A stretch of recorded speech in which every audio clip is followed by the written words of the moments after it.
Guys, alam niyo ba yung burrata? Ito, i-flash ko dyan. Yan. Yung parang, bilog na parang mozzarella cheese ata yun, parang ganun. Kasi madalas ko nakikita yun sa mga burrata salad, burrata pizza, di ba, ganun. So every time kasi yung order ako nun, bitin ako dun sa parang isang bilog lang na ilalagay nila dun. Tapos curious ako, anong lasa nun? Pag yun lang yung kinain ko, alam. So habang nasa supermarket ako, may nakita ako na kamukha niya. So, feeling ko ito naman yun. Kasi, tikman natin, tsaka tingnan natin kung ito nga ba yung mga nilagay natin sa mga burrata salad, burrata pizza. Wala naman siyang amoy.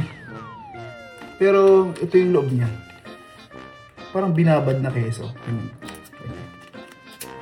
Wait, ako lang naman. Ito na.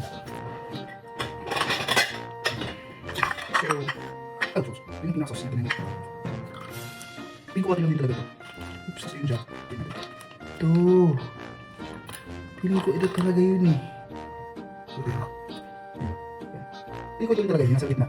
So, try natin. Try natin siyang i-open. Oh.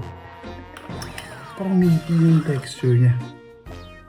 Parang yung meaty na meaty cheese. Okay. So yun talaga siya. Oh. Feeling ko pag binake mo to, doon siya nagme-melt. No? May cheese. Pero hindi siya mabaho ah. Kasi di ba may mga cheese na mabaho. Ito. Ito yung mabango itong burrata na to. So, tikman natin.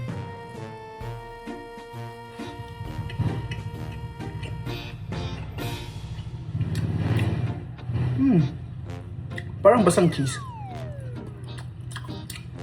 Pero ko ito yung nag-stretch eh. Try ko yung i-open. Oh, dahil siya dito. Tapos microwave natin. Tignan ko mag-melt nga siya. Microwave natin siya ng 30 minutes lang muna. Tingnan natin. Guys, nag-melt nga siya. Naging mozzarella talaga literal. Parang siyang cheese fondue. Yung cheese fondue. Ayun, nag-i-stretch. Oh, nag-i-stretch nga. Ayun. Ayun siya.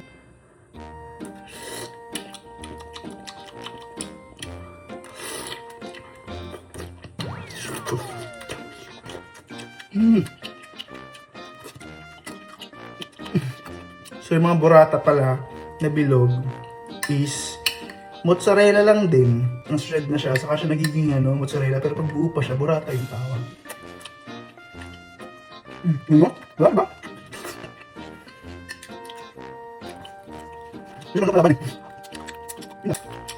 Yun lang.